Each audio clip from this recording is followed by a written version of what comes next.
नमस्कार। हम ego concept पे बात कर रहे थे। हमारी लास्ट वीडियो को लास्ट तक देखने के लिए धन्यवाद। हमें कमेंट करने के लिए भी धन्यवाद। और आज भी आप इस वीडियो को प्लीज लास्ट तक देखिएगा ताकि आप पूरी तरह से समझ सकें कि हम इसे अपनी कॉन्वर्सेशंस में कैसे पहचान सकते हैं और कैसे हम एडिक्वेटली इस वर्ड को इस्तेमाल कर सकते हैं।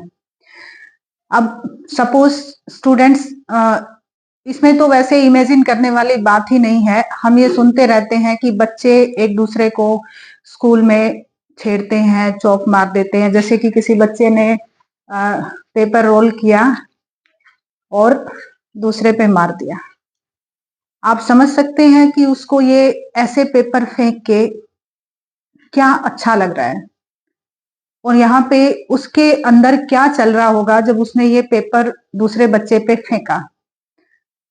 यहाँ पर पर्सनालिटी का इड कंस्ट्रेंट बहुत हावी हो रखा है उस बच्चे पे, क्योंकि उसका मन कर रहा है प्लेजर सीक करने को, खुश होने को एक ऐसे काम में जिसका रियलिटी चेक अगर हम करेंगे, क्योंकि जो हम लास्ट वीडियो में बात कर रहे थे कि जब भी ऐसा मन में कुछ आता है कि मुझे ऐसा करके खुशी मिलेगी और मैं ऐसा कर दूं, तो फौरन हमारा ईगो कॉन्सेप्ट आता है कि नहीं, मॉरली एथिकली ये सही नहीं है।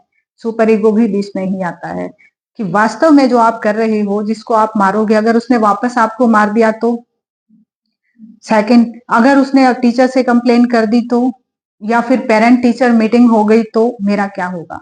कुछ बच्चे इससे डर जाते हैं और कुछ बच्चे इससे नहीं डरते हैं। ये एक थ्रेट है जो रियलिटी चेक के थ्रू आता है, जो moral ethical values super ego हमें रियलिटी चेक कराता है।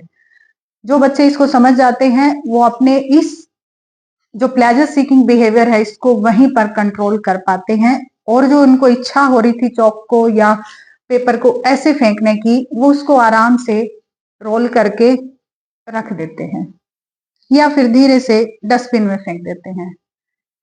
रखना या डस्टबिन में फेंकना दोनों ही एडिक्वेट बिहेवियर हैं, क्योंकि उन्होंने इस बात को अभी से समझ लिया है कि अगर हम अपनी इड के बेसिस पर चलते गए तो प्लेजर सीकिंग हो जाएंगे, और जब हम प्लेजर सीकिंग होंगे तो हम रियलिटी प्रिंसिपल नहीं समझ पाएंगे, मॉरल एथिकल वैल्यूज नहीं समझ पाएंगे, और हम समाज के साथ इनको बैलेंस भी नहीं कर पाएंगे।